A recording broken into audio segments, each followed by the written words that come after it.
Peace and power, people. It's me, Michael, aka Mikhail Corbin Yahoo here. We do first Sundays in the Vineyard Neighborhood Association, and getting ready for our January session. I got my brother Kevin Muhammad here with us today. Thank you for being here, my brother. Thank you, bro. And so we're gonna definitely get into this interview and just kind of get some appetizers for what we got coming up for our next presentation conversation. So can you just start out just introducing yourself to our audience and just give a little background about how you got to where you are, and just we'll go from there. Okay, yes, sir. Once again, my name is Brother Kevin Muhammad. But first, I want to give all praises due to Allah, the one true and living God. No matter what name you call him by, I bear witness there's only one God. So I'd like to thank my brother for having me on today. Because we're going to get into some serious information and dialogue about what's going on here in the Black community, in the community in general, and around the world. There's one of the best topics that we can discuss right now is who is God and how he makes himself manifest, right, through the people. Not some ethereal thought, right, or in the ether, but in the plane that we live in, which is through physical human beings. So once again, like I said, my name is Brother Kevin Muhammad. Originally, I was born here in Kansas City. Okay. And it's ironic that where we're taping this at, it's in, if y'all don't know, we're right down the street or down the hill from the Kansas City Chiefs Stadium, right? So my father used to play for the Chiefs. Okay. He was on the team when they won the first Super Bowl. Wow. Right? Willie Lanier, Hall of Fame member of the Kansas City Chiefs. Yes, right? sir. I was born here, so I got ties to this community, right? Yes, indeed. But after he retired, we moved back to where he's from in Virginia. Okay. So I actually grew up in Virginia. Okay. Right? So like most of our people, I went to a Christian church, right? I grew up Episcopalian, right? And then I went to a Catholic school from 5th grade through high school. Right? Okay. And I always had questions about different things that we learned. Like most of us, we all love God. Yes. Right, because we're, by nature, we're righteous, and we have a belief in God, right?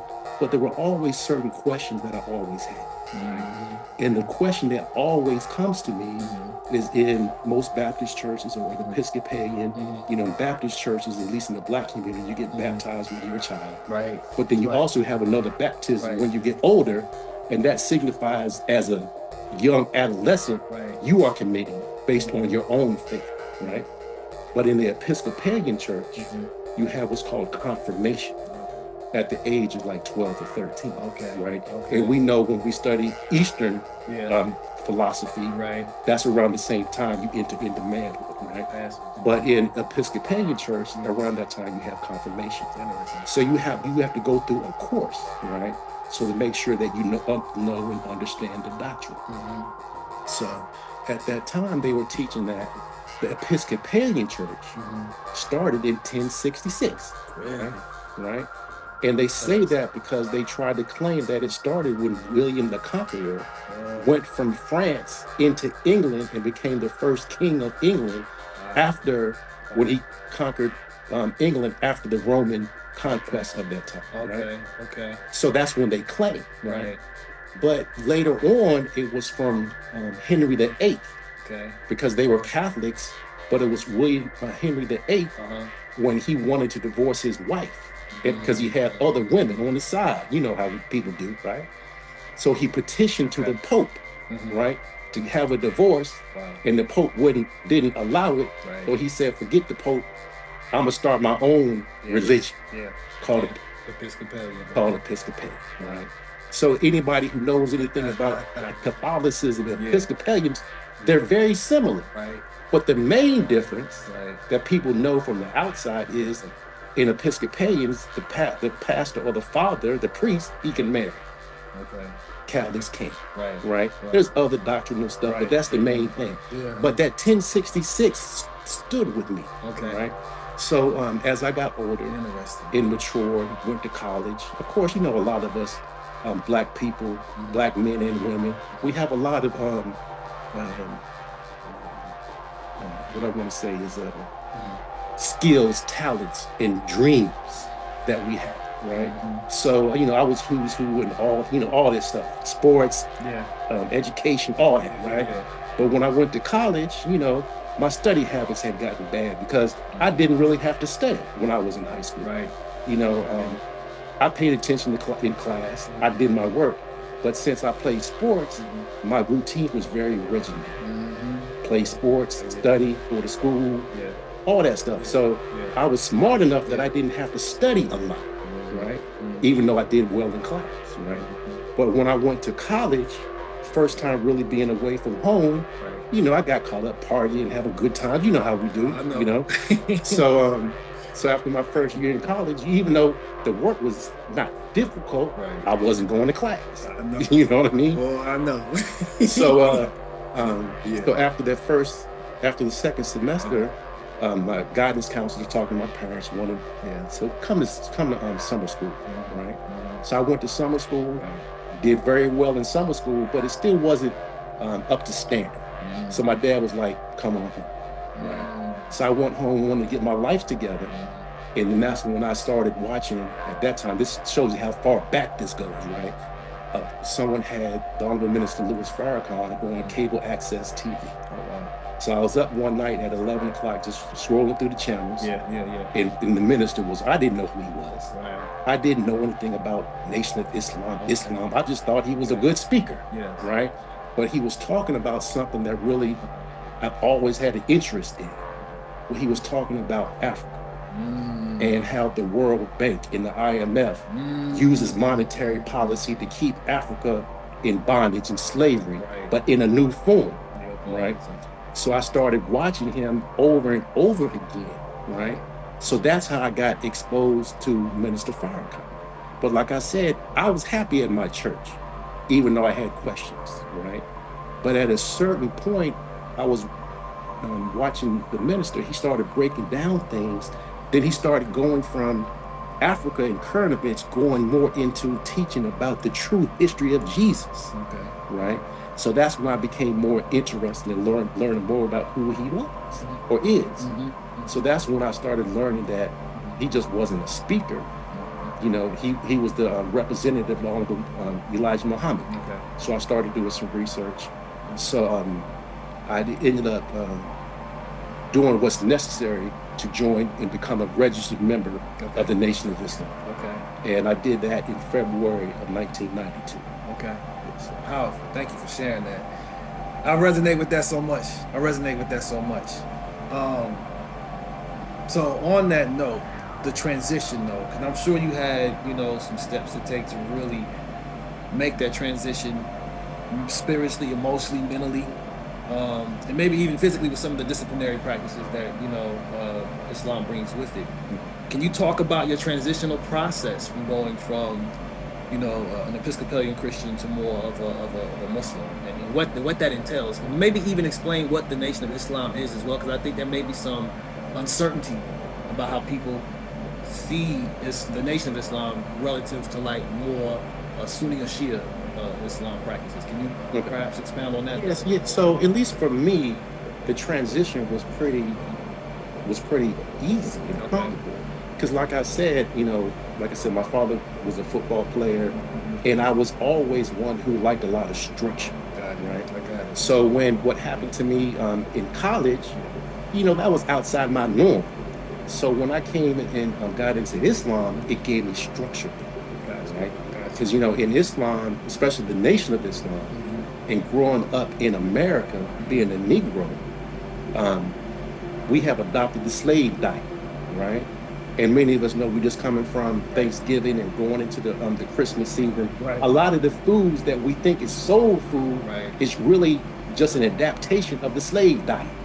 So a lot of the ailments that we have, diabetes and hypertension, is really because of the food that we eat, right? So when I joined the Nation, I got back into structure. So the first thing was, you got to start eating better. I didn't eat crazy, but of course I eat, I eat pork chops and bacon, all that stuff, right? The book by the Honorable Elijah Muhammad on health is called How to Eat to Live, right? So when I ordered that myself and my roommate, I read it all in one night. And I had, before I ordered it, I had just went and bought some pork chops, right? The irony. Right, the irony. So I got the book, read it all. It started talking about the trichinated worm, the badness of eating pork. So I went to the refrigerator, got it all up, and threw it out, and never ate it again. So like I said, for me, it was really it gave me structure of things, right? Yeah. And then also the other thing, just ironic, at least like I said, I joined the Nation of Islam in Richmond, Virginia, right? And it just so happened where the mosque was right around the corner from the church that I grew up in. Oh, wow. Right. Wow. So, and then also I later found out that Honorable Minister Louis Farrakhan, when he was young, he was an Episcopalian. So he started teaching on different things about how it was in the church that he grew up in, and I could relate to. Yes. Right? He was an acolyte when he was in church. You know, that's the young men, they assisted the priests during the services and stuff, right? They carry the cross, they light the candles, and they do the incense. I did all that stuff, and he did, right? So he made an analogy that I could relate to in the Episcopalian church when they do the procession, when the father or the priest comes in. Before he walks in, someone walks in with a Bible, holding the Bible up as they walk through the procession. And the minister actually broke down what it means. And I had been in the Episcopalian church the whole time, and no one broke down what it meant. You know what I'm saying? Yeah. So to me, at least my transition, it really wasn't like, I wasn't looking to change faiths, because I already believed in God. Gotcha. I just wanted a better understanding of the God that we say we serve. Wow. And I found that in Islam, in the way that we're taught by the Honorable Elijah Muhammad and his divine representative, Honorable Minister Louis Farrakhan. Yes, sir. Yes, sir. So then go into the structure of the Nation of Islam in terms of what it espouses and what it promotes in terms of like the belief system of that. I think again, in light of what maybe the Sunni and the Shia expression of Islam is, if there is any, differences or not, just compare and contrast, if you don't mind. Would you understand that to tell? Well, of course, in Islam, of course, there's we have the principles or the pillars of Islam, right? And there's 5 of them, right? So we all of us, no matter what differences there may be, we all believe in similar things. Gotcha. Belief in the one God and his message, right? We believe in giving charity, fasting, and prayer, and making Hajj to the holy city Mecca at least once in your lifetime. We all believe in this, right? So, but in terms of the dietary practice is a little bit different, right? Of course, Prophet Muhammad, just like Hebrew was with Moses, right, gave his followers different dietary laws and restrictions that were different from the regular people, right? So we don't, it's just all Muslims, they don't eat pork. They don't eat shellfish, different things like that, which is pretty much standard amongst all Muslims. But in terms of the teachings of the Honorable Elijah Muhammad, knowing that most of us who have come through the slave experience and living in America, that the food system has been so commercialized, right? We are given an even stricter dietary law, right? We are taught to eat 1 meal a day, right? So the Honorable Elijah Muhammad was teaching eating 1 meal a day back in the 1930s, right? So it's disciplining ourselves, because we know in the Bible, it talks about resist the devil and he will flee from you, right? But how can you resist the devil if you don't build your will to resist? So that diet helps you to build your will. So if you can go without food, then you should be better equipped to be able to stop lying, stop fornicating, stop drinking, all those types of things. So it adds to your discipline. Right? So then, so that's one thing in terms of just similarities, but slight differences. Right? And then also with the food, let me go back. So we taught to eat 1 meal a day, but now since the majority society has learned of these teachings, then they go with science and they have remixed it, right? And they give it back to us in the form, they call it intermittent fasting. But they don't say where they got it from. A lot of us have members who they might not have been, we have uncles or aunts who may have been in the Nation of Islam at one time, or just heard a word that they got from the Nation of Islam, right? And they do things where you might have an uncle say, I don't eat pork. He was never a Muslim, but where'd they get it from? Right? More than likely, if you're in the black community, originally, you got it from the Orthodox Muslim. And that has come down. So a lot of things our teachers have been repackaged so that people can make money. So they were also a little bit more stricter in terms of, there's even other things that we don't eat. We don't eat peanuts. Right? Yeah. We don't eat sweet potatoes. Right? So there's different things that we don't eat. So when you go back and study what was done to you and I, in terms of being children of the transatlantic slave trade, a lot of the foods we eat, like we said before, help to produce diabetes, right? So now you see the dialysis centers all over Black America, hypertension, right? So there's certain foods that have been common that Black people eat, but it helps to cause all these ailments in us. So we need that are preventable. So we need to stop eating those things. Right? So it says, like, I believe it's in the Bible. It might be in the Quran. Sometimes, because we study from both books, right? Sometimes I get them mixed, but it says that when the last messenger comes, the Messiah, this is from the Quran. He said he will teach you what to eat and what to store in your homes. Right. And then he also says in the Bible, he will give you life and give you life more abundantly, right? But how can you have life more abundantly if you don't change the way you eat? Right. So that's some of the difference. Thank you for sharing that. One of the things I've always appreciated about the Nation of Islam, and particularly Mr. Louis Farrakhan, with his outspokenness and his willingness to speak truth against power, right? And that's something I've always admired about just anyone who has that gall to do so. And coming down through the organization itself, through the community of the Nation of Islam, you see that articulation in a lot of the brothers and sisters.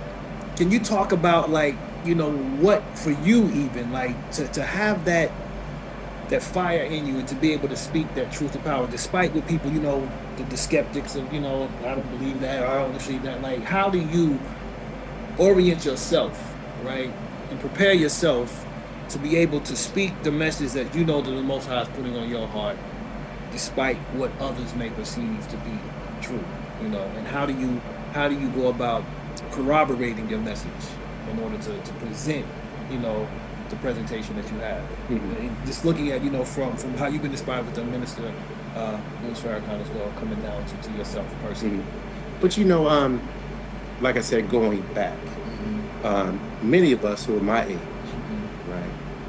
I graduated high school in '87. Okay. So of course, that period from like '86 to '92, a lot of people in the hip hop, they call that the golden era. Right?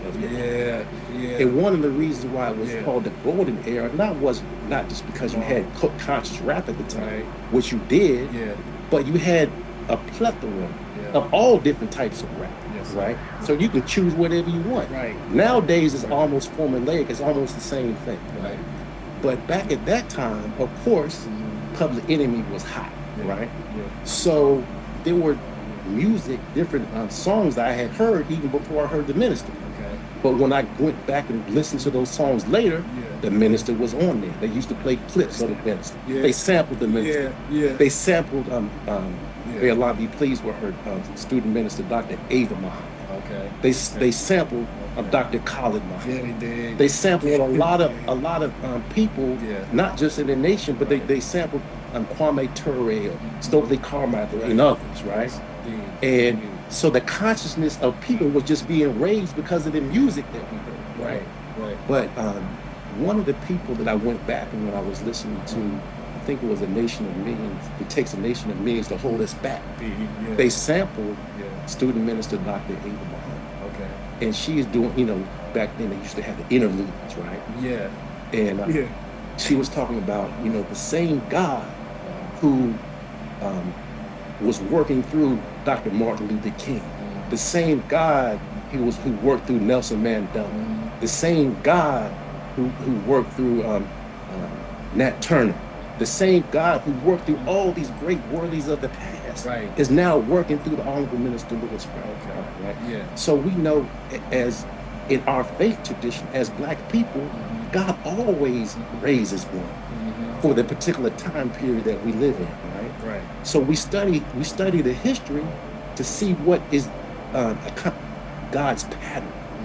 He always works amongst the despised and the rejected. Right. So it's only natural that we should look to them for God's message to come, right?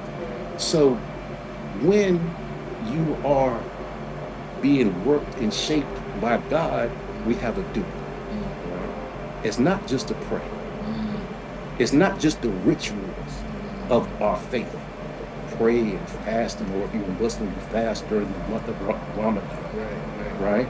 No, we have a responsibility to speak truth to power, right? We have a responsibility to go out into the highways and the byways to teach our people the truth, right? Because in our tradition, a prophet or a messenger or a messengership or a messianic people, you are raised to speak the truth, because you have to have faith in God, right? We are taught that we don't carry weapons, because if you carry a weapon, this is just our teaching, right? If you carry a weapon, if something happens, you will reach to your weapon instead of reaching up into your consciousness for the word of God and having faith that He can see you through, right? So that means at that particular time, your God was your gun, not your faith and your belief in God. So you have to stand out and stand up, right?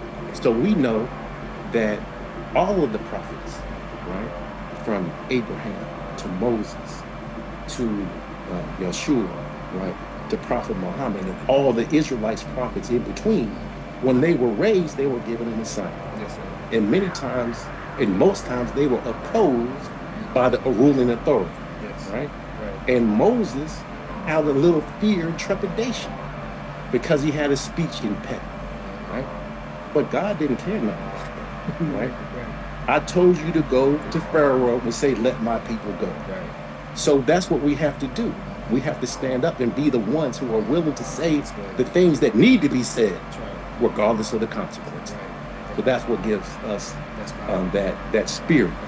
And, as a lion, a lot of us grew up watching The Lion King, right?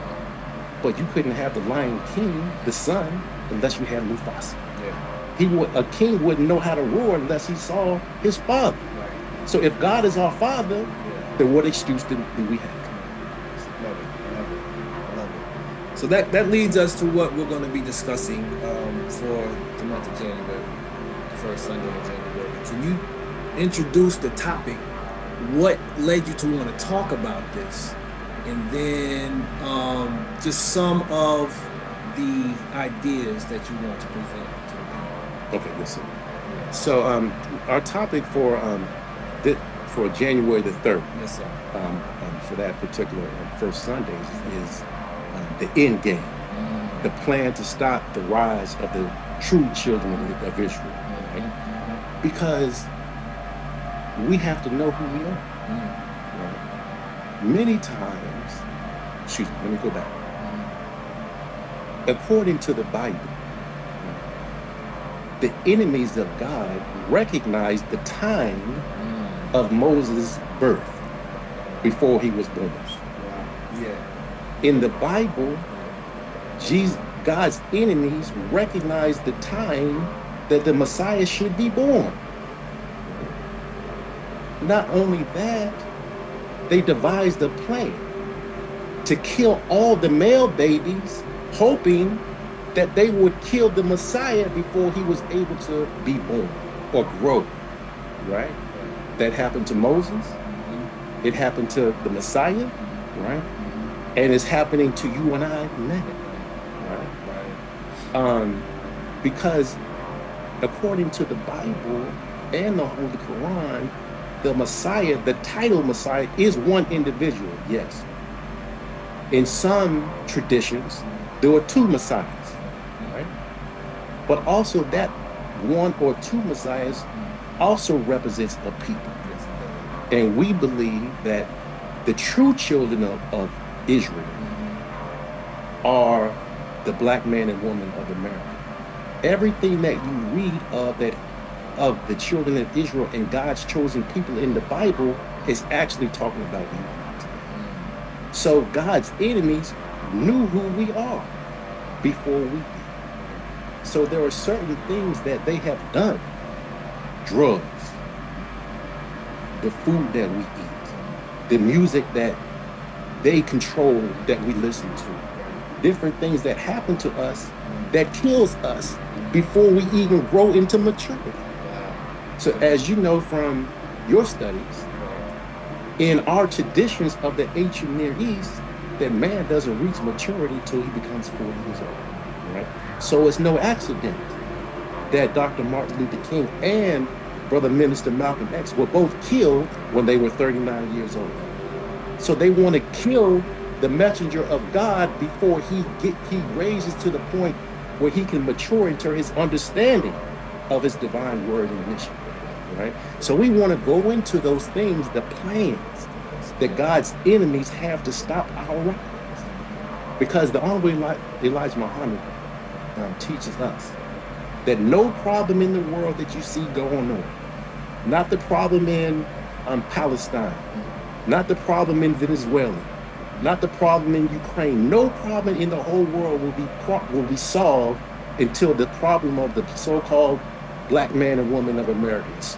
Yeah. So that's part of the value of what we're going to be speaking on that day. Now we're not going to go all into it today. Yeah. But there are three main things that I want to cover. That I want to cover.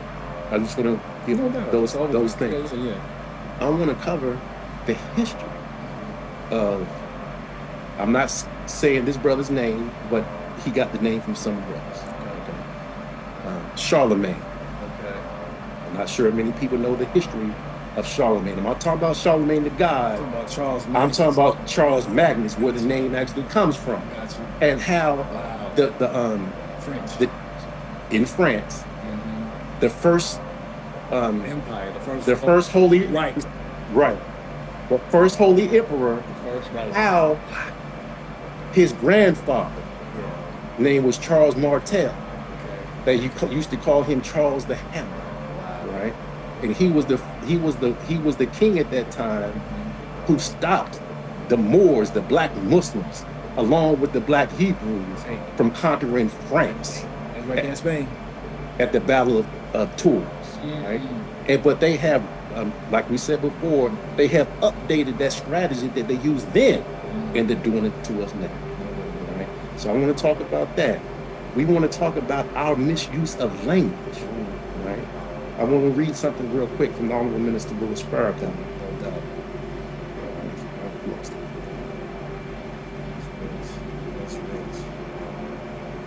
This is from Honorable Minister Louis Farrakhan. He says, we want to deal with how the enemy of black people deceived us with language, such as pushing terms like disadvantaged, minority, and African American, and we accepted it. The subtlety of the enemy in deceiving us was that he knew the value of language, and that if you could shift the language, you shift perceptions.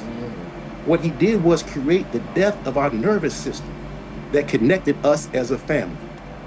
Then we could become tribes and kill one another and not feel the pain of our brothers in the Caribbean, or our brothers in Brazil, or our brothers in Africa. We began to become less global and more narrow in our focus. To be narrower, right down to gangs and tribes in terms of denomination and organization, and kill each other throughout America and not really feel the pain of our brother, right? So we want to deal with how the language that we are starting to see on social media is actually dividing us as a people. We're becoming more tribal in the way we think and the way we act. Right. So we want to deal. We want to talk about language. That. Yeah. Yes, sir. Man, so much. you know, in listening to what you're saying and considering the plight. And I think so many times we don't connect the dots of seeing how diet and seeing how entertainment and seeing how education, seeing how language, how all these things are affecting us and working towards literally a genocidal plot. Like, we don't really connect that. And then we don't really think that there's such a nefarious force out there that's actually working to remove a presence of a people. I mean, even as Psalm 82 talks about, 83 rather, there's a confederated group of nations intent to remove the people of Israel from the face of the earth, to make them a nation no more, right? It says this. And so I think that somehow we have become more religified than historically understanding the role of prophecy. Is there anything that you can speak to in that regard? Yes, sir. Thank you for the question. That's an interesting question. Yeah. I got to relate back to what Honorable Minister Louis Farrakhan has taught us, right? He said we have become a slave to rituals, right?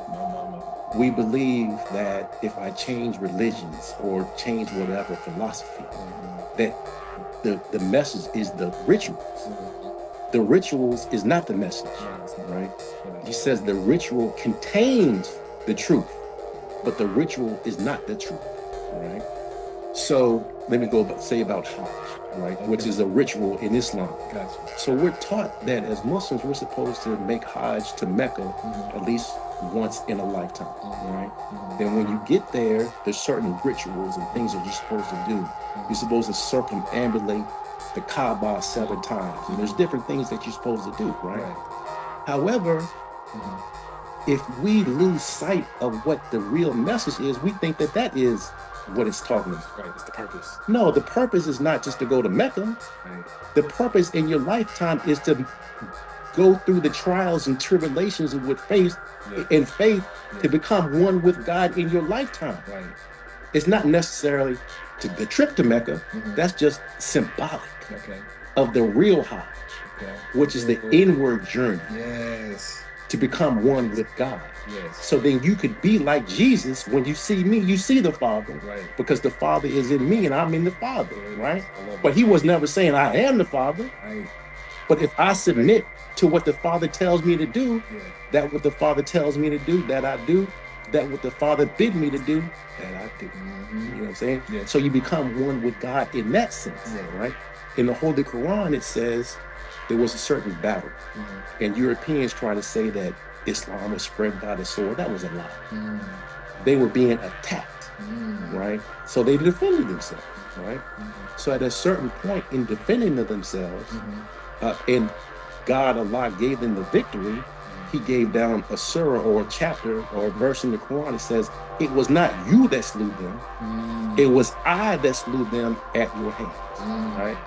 So all of that relates to what's going on with the plan to stop the rise of the children of Israel, because when God comes, right, some people, as we believe that Genesis as being the fulfillment of the prayer of Abraham, right, that his seed would be in bondage in the nation for 400 years, and after that time I will come to judge that nation that they should serve, right? I hear a lot of people talking about it, but I rarely hear people saying that we should be expecting the visitation of God himself. In the Bible, he comes under the name of the Son of Man, right? In the Holy Quran, it's the same person, but in the Quran it uses the term Mahdi, right? Which means the rightly guided. But it's the same person, right? And in the Bible, it says that this same person, this Son of Man, will what? Come from the east even unto the west, right? And then it goes on to say that that's where the carcass will be, right? A carcass is what? The remains of a dead, right? That's you and me. Right. Look at our communities.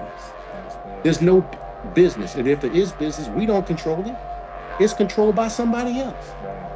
Look at the litter, look at the crime, look at the violence, look what's going on, right? If that's not a dead people, tell me something. So like the Honorable Minister Louis Farrakhan has told us, stop being spooky.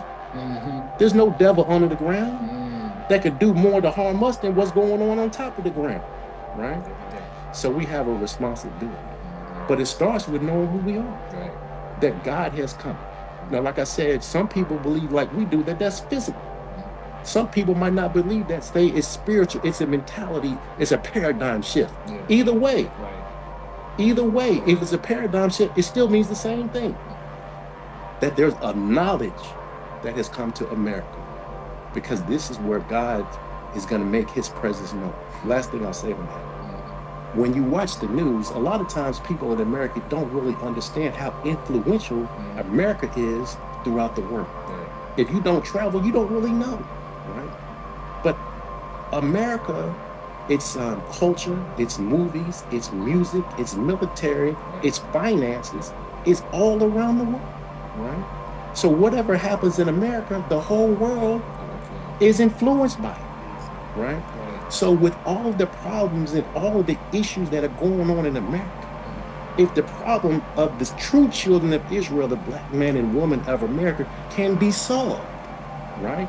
By us coming together, which is why I thank you for allowing me to come, because it's through dialogue. Yes, sir. And us developing not just a brotherhood, right? But a friendship, yes, sir. Right? Because the Bible talks about giving your life not for your brother, but for your friend. Yes, sir. Right? So how can you be my friend if I don't sit down and talk with you? Right. Invite you to my house and we break bread together, we talk, right? So when you hurt, I hurt. Right. So when your children have issues, I'm their uncle. It's not about, well, you're a different religion than I. No. What does religion mean? To die together. Religion means to bring together. Connect. So the two purpose of religion is to bring brothers together, not to separate. Right. So that's one of the things with the misunderstanding of language that we want to talk about. Yeah. True religion is supposed to bring us together. Yeah, that's powerful. That's powerful.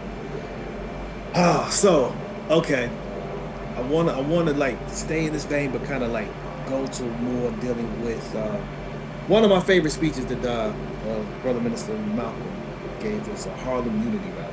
Okay. And in the speech, just kind of paraphrasing, we believe in the resurrection of the dead. We believe that, the black man in America are the true children of Israel. He said, you are Lazarus. You are the lost sheep. You're the people about who the Bible is speaking that will stand up in the last days, right? And so, given that premise, like, how can we say that we are the true children of Israel? I mean, I have my understanding as well, but I would like to hear, just from you as well, and for other people to hear other perspectives of that as well, because, I'm dealing with a couple other brothers as well now, and they're saying, right now, this is all DNA based. Like, if there's one group that says, if you're Jewish, it's because your mother's Jewish, your father is also, a tribal Jew as well. And so they're tracing DNA. And I think, there is a relevancy to that as well. But I believe also, as I know my Rabbi Yeshua said, my sheep hear my voice. You know what I'm saying? And a true Israelite is one whose whole heart is circumcised to serve the Most High in spirit and truth. You know what I'm saying? So can you elaborate in terms of what you understand in terms of dealing with African Americans as identifying as the children of Israel? Okay, good question. Yeah. I was watching the debate. Okay. I was watching it yesterday. It was taped a couple of days ago. Okay. And the brother was talking about that. Yeah. And just the response he gave, he was saying it was DNA based, but when the other person questioned him on that, then he switched it that it was just theological based, if you believe in the word, right? But it's, to our understanding, it's really both, right? It's not one or the other. And sometimes, like I said, with the use of language, we can make mistakes because our language is not accurate. So people can poke holes in what you're saying because we didn't understand what we said, or we misunderstood the question, right? So that's why the Honorable Minister Louis Farrakhan has told us that he does not want us to debate. Right? So he wants us to dialogue. Right. Because in dialogue, our purpose is not to win the argument. The purpose is to get a better understanding. Yes. So we don't debate. Right? We say what we have to say. We listen to what you and then see where we can learn from, right? But I'll say it like this: we have to, when you're talking about the true children of Israel, what the part that you said about Malcolm X is really on the back page. At that time, it was the Muhammad Speaks newspaper. Today, it's the Final Call newspaper. Right? I believe it's what the Muslims believe. Okay.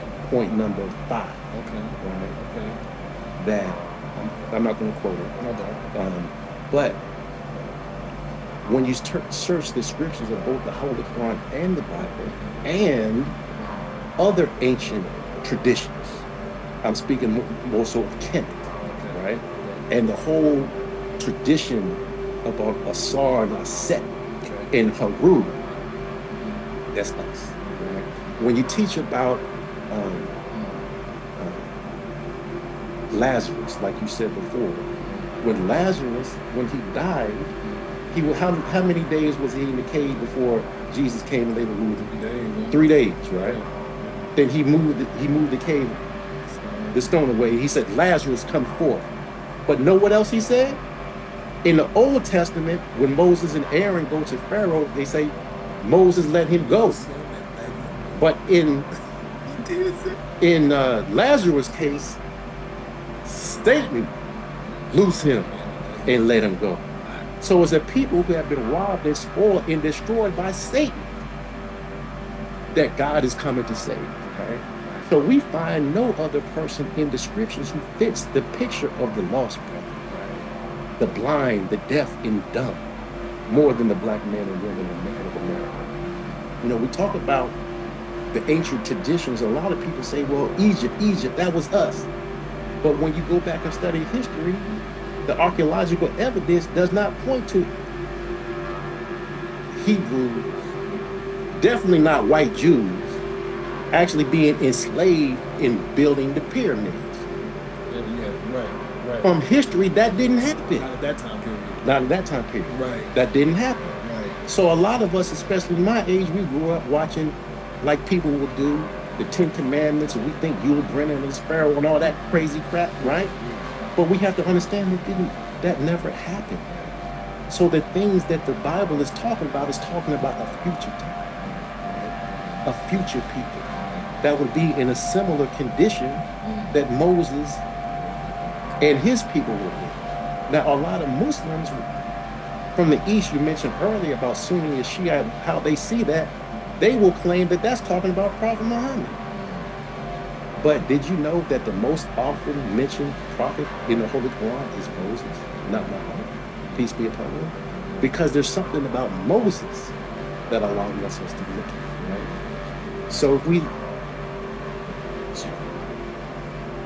So you have to have a people who are in bondage under a great empire or emperor. You have to have a people who were in bondage for 400 years. But also, you have to have a people that were taken from their home country on a westerly course and put in bondage in the northeast corner of that country, right? So we would say, yes, there is DNA base because we know that Hebrews were dispersed, the people of God, throughout Africa and other places.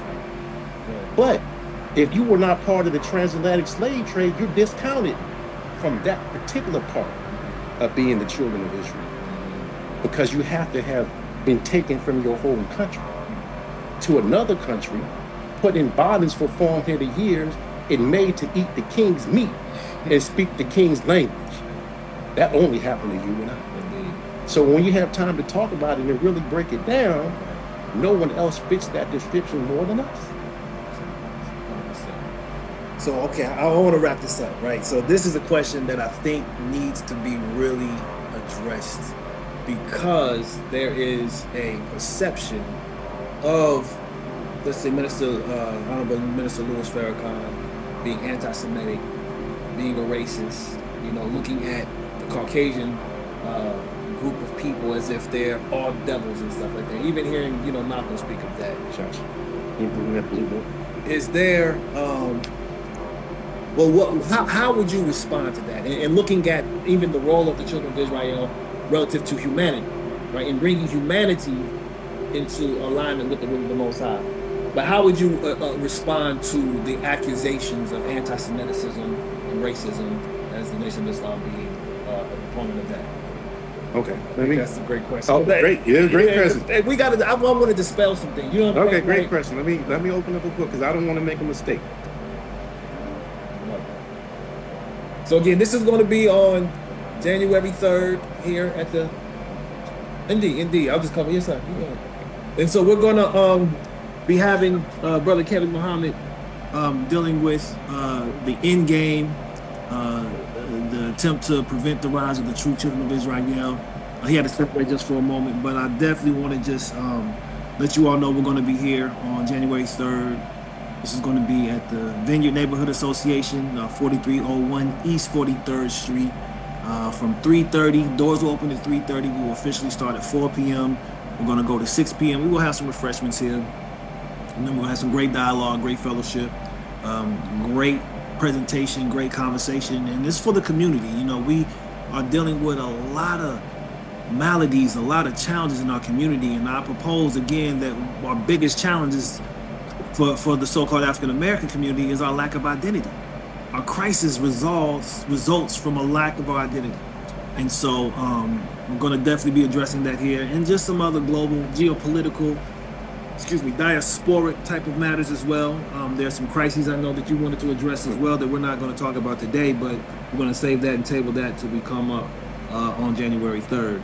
But again, responding to the accusations of the Nation of Islam being anti-Semitic, being a racist organization, how would you respond to that? Okay, great question.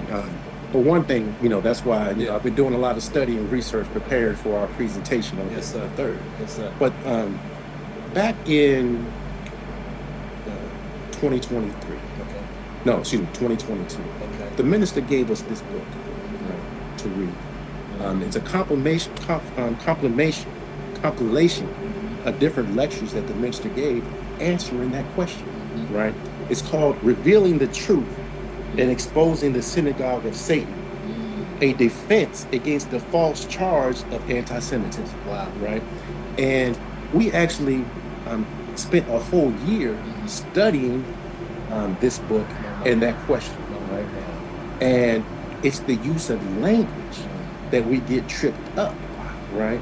In terms of people accusing people of being anti-Semites, right? So Black people, especially in our tradition, anytime we had a leader that would rise among us, that tried to unite our people and to get us to think globally and to think about economics, that person was branded as an anti-Semite, right? Later on, the minister goes on to say, in Germany or Europe, anytime they want to label someone, they bring up the Holocaust, right? But in America, especially all people, but especially Black people, when we're trying to do things that benefit self, they bring up anti-Semitism, right? As a false charge, because people like us who have been the victims of hate, have been the victims of racism, we don't want to associate with anybody who we think is teaching hate, right? So we want to draw back, right? So it's a smear campaign. Character assassination, right? So we know, do you know when the first time that the term anti-Semite was used in America? Probably like in the 60s, 70s. It goes back to 1913. And the first time it was used, I forget the name of the person, it'll come to me. But it was in Atlanta. Okay. So there was a white Jewish man who killed a white Christian young girl, right? And he blamed it on a Black man, right? But the people knew that the Jewish man did it. But because of Jim Crow laws at that time, they didn't take the word of Black people in court, right? So even though they knew that the white man did it, he blamed it on the Black man, right? So they're saying, well, you should take my word and not the word of the Black man, right? So they ended up arresting the Jewish person, right? And the Jewish, the ADL, but the B'nai B'rith, right? That's when they first came up with the ADL, the Anti-Defamation League, to fight that case, to try to get that person off, because he was trying to accuse a black man for the murder that he did. And they called it anti-Semitism because why are you taking the word of a black man over me when normally you wouldn't take the word of a black man at all? So that's the first time that anti-Semitism was brought up, was in America, of them trying to pin a case on a black man, right? So going on from that, they always try to use this as a smear campaign, right?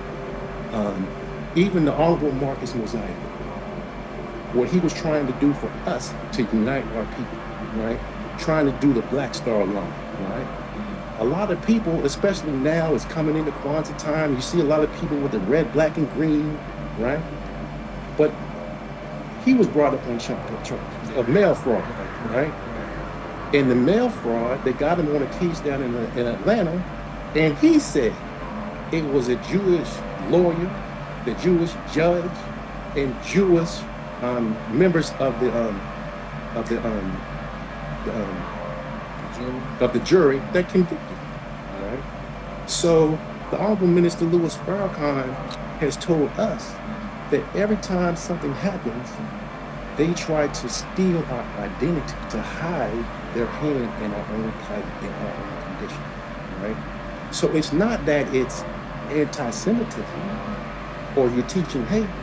The minister said, hey, truth doesn't have a moral character. Truth doesn't teach hate. It's either true or it's false. Now, what you do with it, that's on you. So you don't teach hate. It's either true or it's not true. And if it's not true, you have to, don't brand me something, prove me wrong. So they don't never want to prove anybody wrong. They just want to brand people as a term, because they're trying to hide their hand in our demise, right? And then also, there are certain people who benefit from our condition, right? But I just want to read something to make something clear from the minister. He said, I'm gonna read two things. He says the term Jew is not in the way we were talking about, right? Is not exclusively limited to describing people who call themselves Jews from a religious aspect. This term Jew also is a certain orientation of the mind and spirit, while the person may not be a Jew in the religious sense. A person may be that by definition of his or her thinking or planned actions against the apostle of God or the people of God. So if you benefit off of our destruction and you have a hand in wanting to keep doing that because you get money and access from that, then that's speaking about you, right? Then he goes on to say, when one feels that one has exclusive right to something, because that exclusivity feeds the ego and gives that person a sense of being more important than others, that person will oppose anyone who may cause him or her to lose that position of exclusivity, right? So I read all that to say every black person who has been raised up for us, they have put that brand on, right? Paul Robeson, the Honorable Elijah Muhammad, Malcolm X, right? Desmond Tutu, right? Nelson Mandela, even as how non-threatening he was, President Obama was labeled as being an anti-Semite, right? Because whenever you don't bow to their will, they use that to brand, to tarnish people's image, to stifle debate. And now we have seen that more and more, everybody, since the horrific actions of October 7th, 2023, right? You can't even say anything. You might lose your job if you say anything, because you're going to get branded as being an anti-Semite. But over the last year, you have seen people have noticed that they have undue authority in media, in television, in what people read and see. Right. So people are trying to say, well, wait a minute, how do you have so much power? Right. That the UN can't even meet and call what you're doing a genocide? You have the power because you have influence over the American government that you can veto anything that has to deal with them? Right. No nation on the world has the power to stop them. So people are starting to see that label was false. Right? But the minister, last thing, the minister challenged them. He filed a lawsuit. Now we know all the horrific stuff that happened in October 7th. But like I said, even a year before that, we were already studying this book. On October 16th, right in the midst of everything that happened, 2023, the minister filed a lawsuit against the ADL and the Southern Poverty Lawsuit. Who are your charges against me? Because if you branding me as being an anti-Semite, you have caused my people not to listen to my redemptive word that can save our people. Because they think it's hate when it's not, right? So prove your false charges, right? Which reminds me, and you will know from your study of scripture, what did Elijah do? He challenged the Baal prophets to a showdown, right? So the minister, it's time for a showdown at the OK Corral, as they used to say, right? Prove what you're saying. Yeah. Don't just say it, prove it. No doubt. You know what I'm saying? And we can go through history, we can go through Bible, we can go through science to prove that what we're saying is true. Right? We are the real children of Israel. This prophecy is talking about us. And these terms that people use is part of the plan to stop our rise. Powerful. I want to just call our attention to there's an organization. It's called Jews Against Zionism. Right? So these are Torah observant religious Jews who are against the state of Israel, right? And it's so interesting because are they considered anti-Semitic while they are, opposed to what the secular state of Israel is doing when they understand that the kingdom of Israel is to be established when Mashiach, when Messiah arrives, not a political state. It's not supposed to be a political state. And I say that to really kind of clear the air because it's like sometimes when you just hear it coming from one particular person or one group of people, obviously they hate the Jews. Right. But there's literal European Ashkenazic Jews who are opposed to the state of Israel. In fact, before the October 6th, 7th event took place, there were a lot of boycotts and a lot of movements and a lot of protests that was taking place in Israel by the religious population of Jews, Ashkenazic Jews, against the state of Israel. And that's just completely brushed under the table now. But I say that to say this, and this is what it comes down to, because what I know, the community I'm with, I know the community that you're with, our whole goal is to redeem humanity. We want to make sure humanity has an opportunity to develop into a messianic family, right?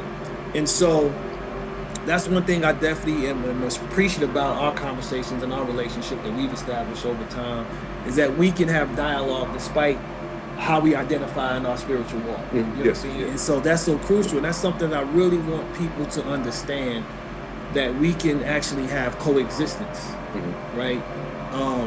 And find the silver linings that allow us to walk, as brothers together. So that's something that I definitely want to just say. I'm definitely humbled and honored to have that experience with you. I know we had talked about doing some things, but I think this is the start of it. Yeah. But we can definitely get the interfaith community, interfaith conversations going, deal with the state of quote unquote faith in the black community, quote unquote black community, that we can really start to understand and reorient ourselves in a way that's going to allow us to have a redemptive experience in our community. So any response to that? Well, just going a little bit further, in addition to the previous question, the use of language and the misuse of it, and using a righteous person's name to shield our misbehavior is part of the problem. Whether you go under the name Jew, Hebrew, Muslim, Christian, anything, using the righteous name of anyone to justify misdeeds is wrong, right? So whether you're white, black, or whatever, you can be considered wrong or part of that Jewish, from the term I said before. It's not necessarily a particular spiritual sense, it's the mentality of wanting to fight against the reason that God is raising his people, right? So a lot of traditions they call, the Pharisees or the Sadducees, right? That they were doing ritual things correctly in their understanding, but the spirit or the meaning was gone, right? So white people can be redeemed, so can black people, right? But the thing about it is people are going to have to understand we have to rid ourselves. They have to rid themselves of the idea of white supremacy. And we have to rid ourselves of the idea of black inferiority. Those two things have to be destroyed. Good call. Right? And the Messiah comes to get rid of all of that. Right? It's neither. It's neither of that, right? So I'll end with this. In the Baptist tradition, because like I said, I came up as an Episcopalian, so I didn't experience this. But in the Black Baptist tradition, you have what? You have the baptism, right? You get dunked in the water, right?